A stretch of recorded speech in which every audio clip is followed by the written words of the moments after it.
귀한 찬양 감사합니다. 할렐루야, 할렐루야.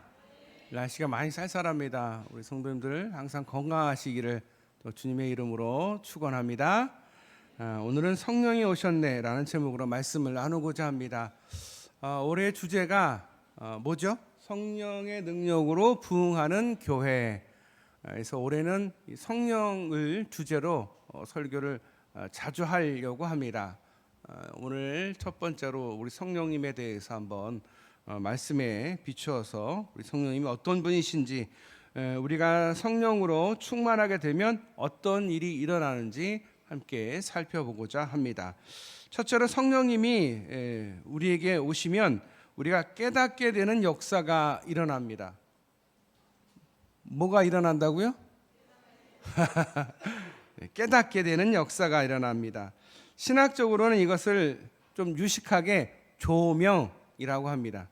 여기 달려있는 전구를 의미하는 게 아니라 조명이라고 합니다. 요한복음 14장 16절부터 18절에 이렇게 되어 있습니다. 내가 아버지께 구하겠으니 그가 또 다른 보혜사를 너에게 주사 영원토록 너희와 함께 있게 하리니 그는 진리의 영이라. 세상은 능히 그를 받지 못하나니 이는 그를 보지도 못하고 알지도 못함이라. 그러나 너희는 그를 아나니 그는 너희와 함께 거하심이요 또 너희 속에 계셨음이라. 내가 너희를 고아와 같이 버려두지 아니하고 너희에게로 오리라. 그렇습니다. 성령님은 진리의 영으로 우리 가운데 오십니다.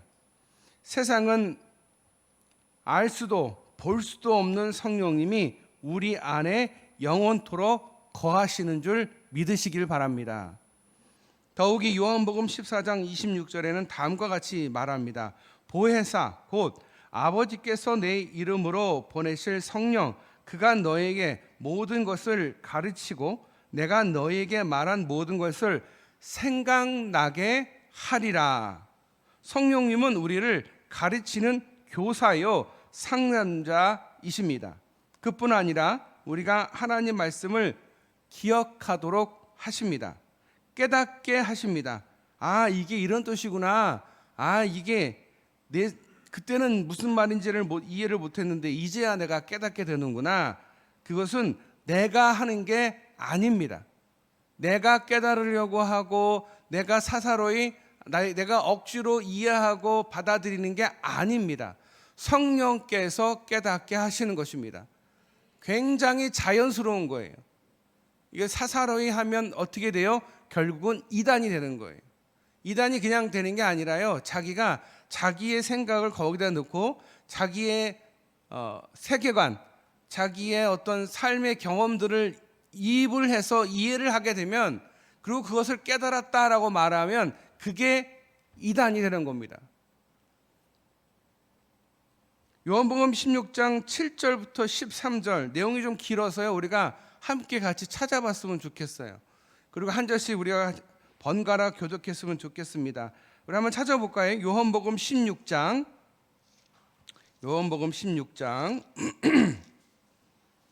7절부터 13절까지 우리 신약성경 175쪽입니다. 요한복음 16장 7절에서 13절까지 좀 길어요. 우리 함께 번갈아 교독하고 마지막 13절은 합독하도록 하겠습니다. 시작.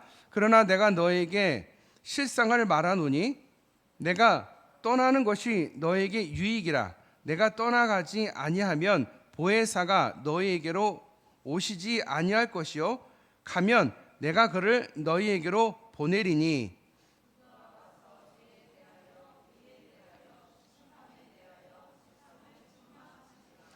죄에 대하여라 함은 그들이 나를 믿지 아니함이요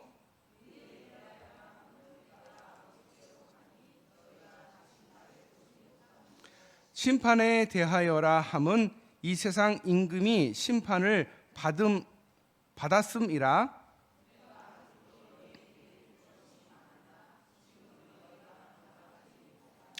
함께 읽겠습니다. 그러나 진리의 성령이 오시면 그가 너희를 모든 진리 가운데로 인도하시리니 그가 스스로 말하지 않고 오직 들은 것을 말하며 장래일을 너희에게 알리시리라. 아멘. 진리의 성령님이 오시면 우리를 진리 가운데로 인도하신다 말씀하십니다. 그래서 우리 현재의 일도 미래의 일도 알게 해 주십니다. 왜냐하면 성령님은 하나님의 기쁜 뜻을 헤아려 우리에게 알려주시고 우리가 삶과 일의 이치를 판단하고 분별하게 하시기 때문입니다. 베드로는 성령 강림 이후에 이렇게 깨닫게 되는 조명의 은혜를 경험했습니다. 인식의 전환이 이루어진 것입니다. 예수님이 살아계셨을 때 하셨던 말씀들이 하나씩 둘씩 떠오릅니다. 무릎을 치며 그 말씀이 바로 이 말씀이었구나 라고 깨닫게 됩니다. 그래서 오순절 성령 강림 사건도 이미 수백 년 전 요엘이 예언한 일들이 성취된 것임을 풀어 설명해 주고 있습니다.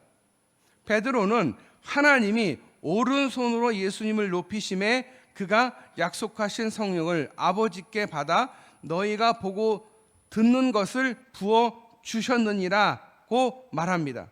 그뿐 아니라 이제 다윗의 예언을 인용해서 예수 그리스도의 죽음과 부활을 선포합니다.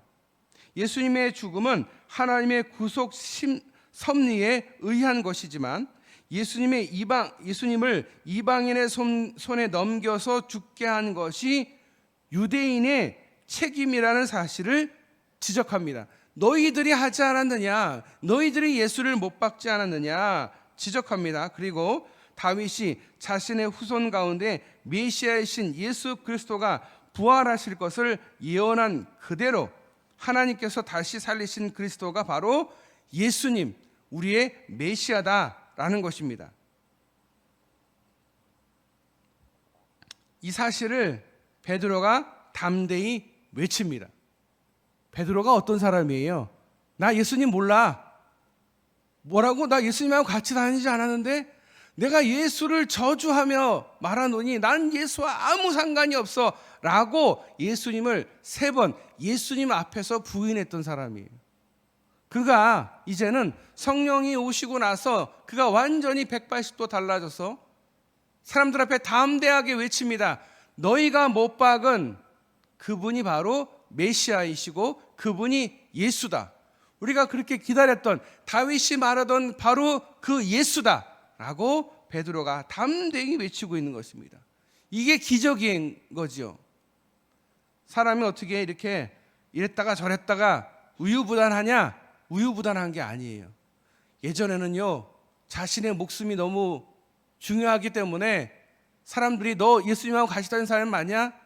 그랬을 때 나는 예수님 몰라요. 나 그와 상관이 없어요. 그러던 사람이 이제는 목숨이 두려운 게 아니에요. 중요한 것은 내가 예수를 어떻게 전하느냐가 더 중요하게 된 거예요. 목숨을 내놓고 담대하게 수천 명이 있는 그곳에서 유대인들을 향해서 너희가 못 박지 않았느냐? 너희가 못 박은 예수가 바로 메시아다. 다윗이 말하던 메시아다, 구세주다라고 담대히 외치고 있는 것입니다. 이것이 베드로가 한 것이 아니라 성령이 오시고 나서 성령의 조명으로 이 베드로라는 사람이 변화된 것이다 라는 것을 우리에게 보여주고 있는 겁니다. 그러니 우리에게 필요한 것은 무엇이냐? 성령님이라는 거예요. 우리가 성경을 읽고 깨닫는 거, 우리가 담대히 복음을 전할 수 있는 것은 성령 충만해야 가능한 거예요. 전도하는 것도 마찬가지예요. 성령 충만하면요, 전도하지 말라고 해도 자기가 나가서 전도합니다. 전도지 나눠주고 자기가 다 해요. 그런데 마음에 이 성령님이 성령 충만하지 못하면 두려움이 몰려오고 그 두려움 때문에 사람들 앞에 감히 서지를 못하는 거예요. 저 사람들이 나를 욕하면 어떡할까? 내가 준 전도지를 찢어버리면 어떻게 될까? 여러분, 막상 그 눈앞에서 찢어버린 걸 보시면요, 굉장히 충격인데요, 그 다음부터는 또 그걸 봐도 별로 감흥이 없어요. 처음이 무서운 거고 처음이 두려운 거지만 그것을 한번 보고 나고 경험하고 나면 무섭지 않습니다. 두렵지 않습니다. 더 성령 충만하게 됩니다. 그래서 우리가 전도하기 전에 기도하고 하나님의 은혜를 구하고 내가 하는 게 아닙니다. 성령님께서 도우셔야 됩니다. 라고 하고 다음 데이 나아갈 수 있는 것은 내가 하는 게 아니라는 거예요. 성령님이 하신다라는 것이죠. 베드로가 이것을 우리에게 너무도 잘 보여주고 있습니다. 다음 데이 선포한 것입니다. 부활하신 그분은 부활하셨다. 베드로도 유대인들이 가졌던 구약 성경에 능통하게 됩니다. 그런데 베드로가 뭐 하던 사람이에요?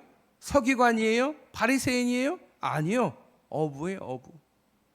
일자무식의 어부가 구약 성경을 능통하게 이해하게 됐다라는 거예요. 이게 바로 성령님이 가르쳐 주시고 성령님이 교사가 되었기 때문에 베드로가 할 수 있었다라는 거예요. 베드로가 어떤 큰 능력이 있어서 3,000명을 변화시킨 게 아니라 성령님이 그렇게 하신 것이다 라는 것을 오늘 본문에서 우리에게 가르쳐 주고 있습니다. 그런데 유대인들과의 차이가 바로 그리스도 계시의 빛과 구약 성경을 해석한다라는 것입니다. 이 베드로와 바울 이들이 성령을 받고 난 후 첫 번째 변화가 바로 예수 그리스도를 이해하고 선포한 것입니다. 그런데 왜 하나님께서 수많은 유대인들 가운데 예수님의 제자가 아닌 바울을 사도로 부르셨을까? 이 사도라는 것은요, 예수님의 부활을, 예수님의 승천을 본 사람들만 사도예요. 아무나 사도라고 부르지 않습니다. 예수님을 따르던 수천 명의 수백 명의 사람들이 있었지만, 예수님의 제자라고 맡던 수십 명의 사람들이 있었지만, 사도라 일컫는 사람은 12명밖에 안 됩니다. 그 중에 마띠아가 들어가죠. 왜요? 가룟 유다가 목매어 죽었기 때문에 마띠아가 들어가요. 마띠아도 예수님의 부활을 보았고 예수님의 승천을 보았기 때문에 사도가 된 거예요. 그런데 바울은 예수님의 부활을 본 것도 아니요, 예수님의 승천을 본 것도 아닌데 왜 사도가 되었을까? 이해가 되지 않지요. 많은 사람들이 이해를 못했어요.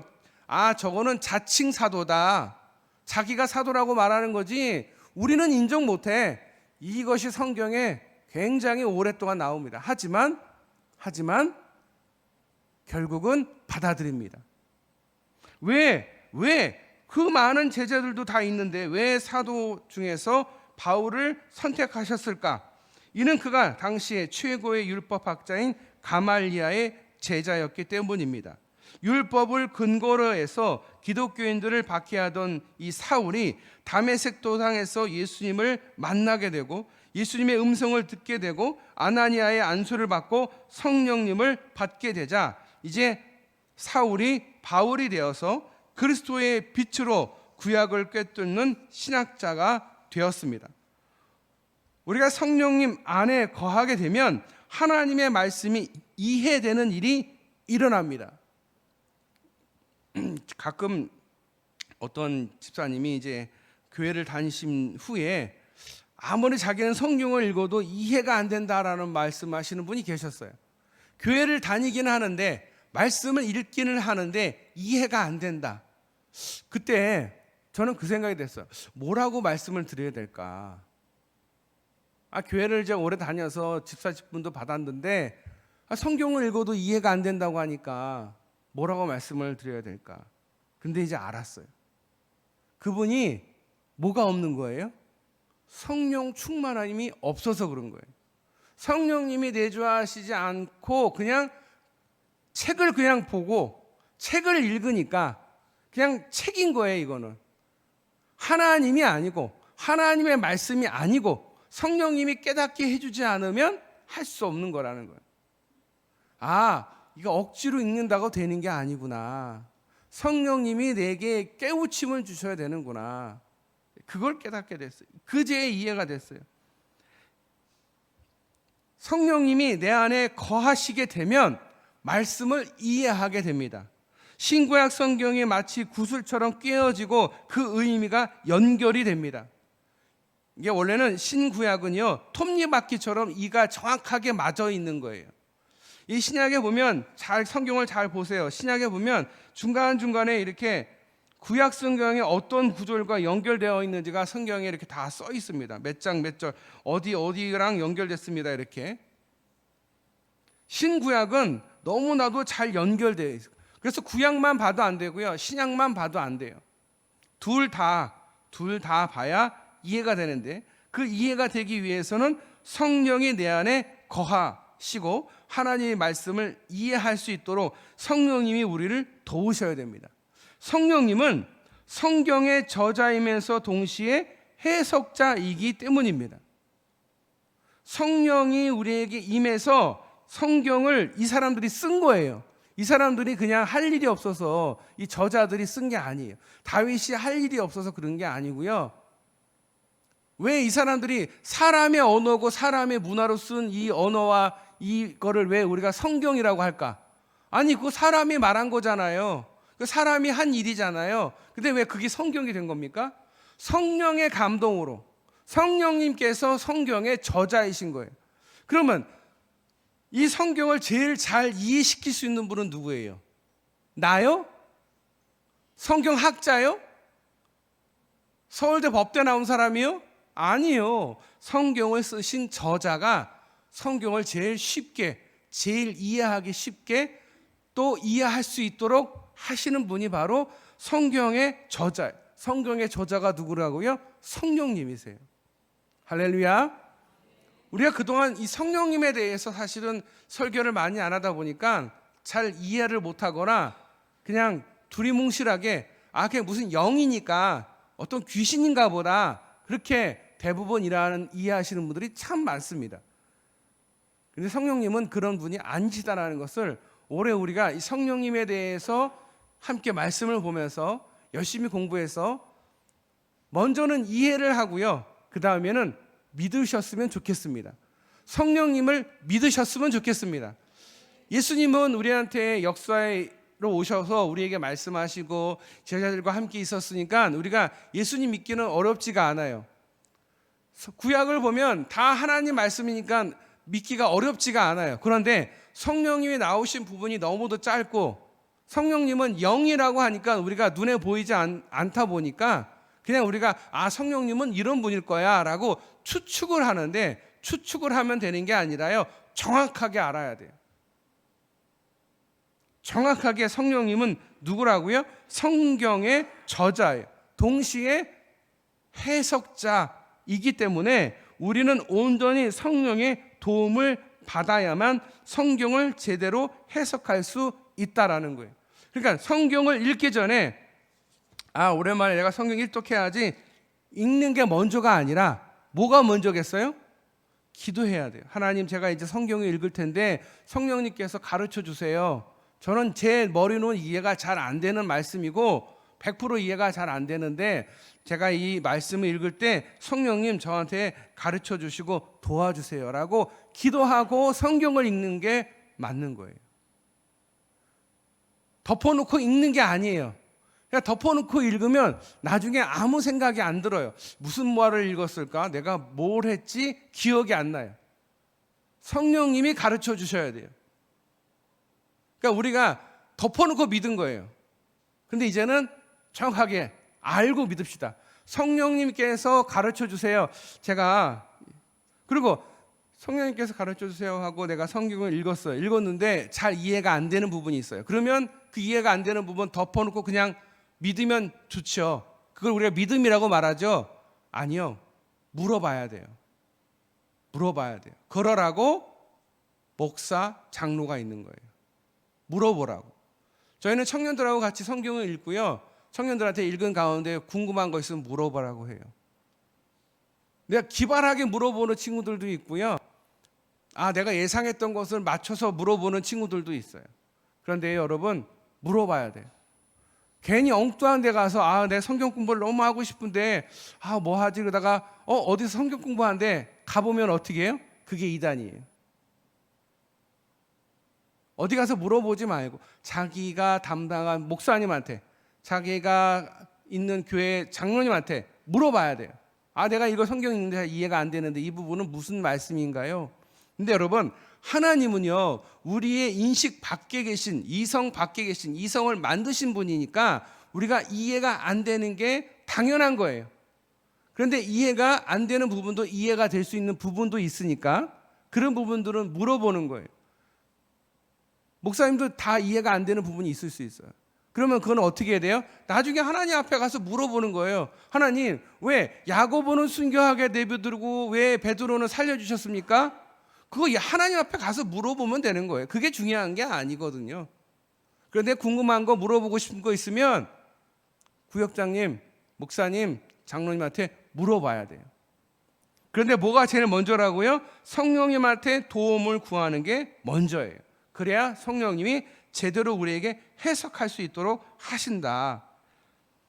예수님께서 살아계실 때 3년 동안이나 제자들을 친히 가르치셨습니다. 그리고 부활하신 후에도 역시 구약 성경을 풀어 가르치셨습니다. 그러나 제자들은 성령님이 오시고 나서야 그 뜻을 비로소 이해할 수가 있었습니다. 예수님의 고난, 십자가의 죽음, 부활의 비밀을 알게 된 것은 오직 성령님의 가르침으로만 가능합니다. 성령님은 예수님을 구주로 받아들일 수 있도록 인도하실 뿐 아니라 성경을 이해할 수 있는 능력을 주십니다. 세상에서 유식하거나 무식하거나 아무 상관없습니다. 초등학교를 다니든 박사학위 소지자든 상관없습니다. 세상은 알 수도 믿을 수 없는 것을 성령은 깨닫고 믿게 해 주실 수 있습니다. 베드로는 나중에 베드로후서 1장 20절부터 21절에 이렇게 말합니다. 먼저 알 것은 성경의 모든 예언은 사사로이 풀 것이 아니니 예언은 언제든지 사람의 뜻으로 낸 것이 아니요 오직 성령의 감동하심을 받은 사람들이 하나님께 받아 말한 것임이라. 그리고 우리가 그래서 성경을 성령께서 감동하셔서 성령의 감동으로 그렇게 말하지 않습니까? 우리의 진정한 설교자는 인간의 입을 통해서 말씀하시는 성령님이셔야 합니다. 성령님 안에 거할수록 우리는 하나님 말씀에 충만한 자들이 될 수 있습니다. 이 세상의 많은 그리스도인은 은혜 받기를 원합니다. 그러나 사실은 이미 큰 은혜를 하나님께로부터 받았습니다. 그렇다면 차이는 무엇일까요? 은혜를 더 받고 덜 받는 차이는 어디에 있을까요? 그것은 이미 은혜를 받음을 볼 수 있는 눈이 열리는 데에 있습니다. 오직 그 성령만이 우리가 받은 은혜를 볼 수 있도록, 그래서 감사할 수 있도록 하십니다. 그러므로 성경은 더 많이 읽으면 읽을수록 받은 은혜를 깨닫게 되고 성경을 더 깊이 깨달을 수 있도록 은혜 충만하게 됩니다. 그래서 우리에게 성령님이 필요합니다. 이게 첫 번째예요. 근데 시간이 벌써 45분이 됐어요. 제가 원래는 첫 번째, 두 번째, 세 번째, 네 번째까지 준비를 했거든요. 이제 첫 번째가 끝났는데 45분이네요. 46분이 됐어요. 두 번째까지 하고 다음 주에 세 번째, 네 번째 하겠습니다. 안 그러면 여러분 집에 못 가실 것 같아요. 두 번째, 성령님이 오시면 우리는 거룩한 비전을 갖게 됩니다. 거룩한 비전을 갖게 됩니다. 요엘서 2장 28절부터 30절까지가 그 후에 내가 내 영을 만민에게 부어주리니 너희 자녀들이 장래일을 말할 것이며 너희 늙은이는 꿈을 꾸며 너희 젊은이는 이상을 볼 것이며 그때에 내가 또 내 영을 남종과 여종에게 부어줄 것이며 내가 이적을 하늘과 땅에 베풀리니 곧 피와 불과 연기 기둥이라고 기록하고 있습니다. 오순절 성령 강림을 통해서 모든 육체 가운데 성령이 임하시면 자녀들이 예언하고 젊은이들은 비전을 갖게 되며 노인들은 소망을 갖게 됩니다. 삶의 전환이 생깁니다. 새로운 삶의 길이 열립니다. 오순절 성령 강림 사건, 그 사건은 단 한 번 유일회적입니다. 그러나 이제 예수님은 구주로 시인하고 성령님의 도우심을 간구하는 자들은 언제든지 성령님으로 충만하게 됩니다. 여기서 부어주리니 이게 중요해요. 부어주리니 이거를 에케오라고 합니다. 에케오, 퍼붓다. 무슨 뜻이냐? 마치 한여름에 맹렬하게 쏟아지는 소나기와 사정없이 쏟아지는 그것을 쏟아붓는, 퍼붓는 강렬한 모습과 같습니다. 맹렬하게 퍼붓는 비를 아무도 막을 수 없듯이 성령님의 은혜는 불가항력적이며 그 누구의 신분이나 나이도 가리지 않는다는 것을 표현합니다. 본문에서 예언은 단지 미래를 말하는 것이 아닙니다. 장차 일어날 하나님의 섭리, 사람들의 일을 믿음으로 미리 보고 말하는 것입니다. 루터의 마가 말하기를 예언은 성령님께서 복음의 말씀을 통해서 불붙이시고 불타게 하시는 그리스도를 통한 하나님에 대한 지식이라고 이해합니다. 그렇게 말했습니다. 하나님의 뜻을 바르게 알고 깨닫고 이해하는 것을 말합니다. 삶에 대한 바른 분별력과 판단력, 즉 지혜를 뜻합니다. 퍼붓듯이 부어지는 게 뭐라고요? 하나님의 지혜. 지혜가 우리에게 임하면 어린 자녀들이 하나님의 뜻을 비추어 삶을 살게 된다라는 말씀입니다. 그들의 삶의 빛이요 발의 등불처럼 성령님께서 그를 안내하고 지도하십니다. 젊은이는 환상, 즉 거룩한 비전을 갖게 됩니다. 젊은이들은요 대부분 어떤 고민이 있는지 혹시 아십니까? 여러분 젊은이들에게 고민 있냐고 물어보신 적 있으세요? 그러면 젊은이들이 뭐라고 말합니까? 미래가 두렵대요. 미래가 두렵대요. 불확실한 미래가 두렵대요. 취직은 할 수 있을지, 결혼을 할 수 있을지, 세상이 어떻게 될지, 돈은 내가 얼마나 벌 수 있을지, 노후는 잘 준비할 수 있는지, 내가 부모님을 잘 봉양할 수 있을지, 이 젊은이들이 두려움에 사로잡혀 있습니다. 그 젊은이들에게 필요한 게 뭘까요? 돈일까요? 아니요. 거룩한 비전이 필요합니다. 거룩한 비전이 필요합니다. 이제 주어진 현실만 보면서 좌절하거나 낙심하지 않고 하나님의 미래를 내다보며 살아가게 되면, 그 거룩한 비전을 갖게 되면 돈이 문제가 아니에요. 취직 안 되는 게 문제가 아니에요. 우리가 그게 제일 중요한 거라고 생각하잖아요. 그런데 성령님이 오시면 우리가 거룩한 비전을 주셔서요, 그까짓 거 별거 아니야. 그런데 내 저 먼 미래에는 하나님이 나를 위해서 준비하시고 예비하신 게 있어 라고 믿게 되고, 그러면 두려움이 없어지는 거예요. 두려울 게 없는 거예요. 그 비전을 누가 주신다고요? 성령님이 이 젊은이들에게 부어주신다라는 거예요. 그래서 성령님이 젊은이들에게 그렇게 필요한 거예요. 비전이란 남이 보지 못하는 것을 보는 것입니다. 마치 망원경으로 보는 것처럼 저 멀리 있는 것을 내다보는 것입니다. 그뿐 아니라 나무만 보지 않고 숲을 봄으로써 전체 그림을 보게 됩니다.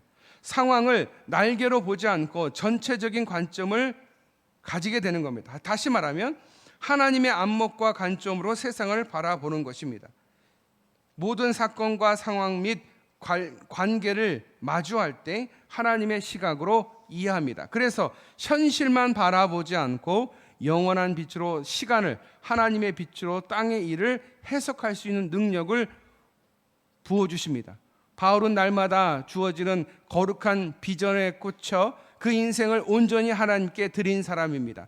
육신평생 날마다 젊은이처럼 마게도냐의 환상, 로마의 환상을 바라보며 복음 선포에 온 몸을 불살랐습니다. 여러분, 젊게 살기를 원하십니까? 성령 충만을 사모해 보시기를 바랍니다. 내가 이제 기도하기도 힘들고 말씀 보는 것도 힘들고 그런데 내가 어떻게 이 인생을 어떻게 살까? 남은 인생 어떻게 살까? 여러분, 젊게 사셔야 돼요. 젊게. 어떻게 해요? 성령 충만함을 사모하시면 됩니다. 사모하시면 됩니다. 할렐루야. 여러분, 하나님 앞에, 세상 앞에 고개 숙이지 마시고요, 어깨 피시고 성령님 도우셔서 제가 이 젊은이들처럼 거룩한 비전을 갖게 하시고 사도 바울처럼 성령 충만함 그 삶을 살게 해달라고 그렇게 기도하시는 저와 여러분 되시기를 축복합니다. 제가 이렇게 신방을 다녀보면 우리 어르신들이 참 많이 이렇게 마음이 뭐라고 해야 되나, 이렇게 꺾여져 계셔요. 꺾여져 계셔서 참 마음이 아파요. 근데 여러분, 성령님께서 계시면 여러분 젊은이만 못합니다. 아니, 못지 않습니다. 젊은이는 젊다고 그렇게 생각하죠. 왜 우리 노인들은 비전이 없어? 왜 이렇게 미래가 깜깜해? 죽을만 받아놓은 사람처럼? 그럴 필요 없어요. 성령님께서 여러분을 도우실 수 있도록 여러분 믿음으로 기도하시길 바랍니다. 그러면요, 불평, 불만, 마음에 안 들고 비판적이고 툴툴거리는 게 사라집니다. 왜 불평, 불만, 비난과 불평과 툴툴거림이 생기는 줄 아세요? 이게 끝이다라고 생각하니까 그런 거예요. 얼마 남지 않았다고 생각하니까 비관적이 되니까 비판적이고 비관적이 되는 거예요. 그러지 마시고요, 가슴을 피시고요, 성령님께 도움을 구하시고 기도하시길 바랍니다. 아, 내가 이제 뭐 죽을 날 받아놓은 사람처럼 얼마 안 남았는데 내가 뭐 살면 얼마나 더 살겠어. 많이 사실 수 있어요. 많이 사실 수 있어. 언제 어떻게 될지 아무도 몰라요. 아무도 몰라요. 하나님만 아시지 아무도 몰라요. 그러면 그 남은 인생을 어떻게 사셔야 됩니까? 젊은이들처럼 사시기를 바랍니다. 젊은이들처럼 살기 위해서는 성령 충만함을 사모하시기를 바랍니다. 그렇습니다. 성령 충만한 노인들은 꿈을 지니게 됩니다. 날마다 소망 가운데 살아갑니다. 쉽사리 늙지 않습니다. 이렇게 성령의 역사는 남녀 차별 없습니다. 자유인이나 종이나 부유한 자나 가난한 자나 배운 자나 못 배운 자나 노인이나 어린아이나 가리지 않고 누구에게나 역사하십니다. 바로 이것이 바로 성령님의 역사입니다. 날마다 성령님을 사모하시는 저와 여러분 되시기를 축복합니다. 기도하겠습니다. 하나님,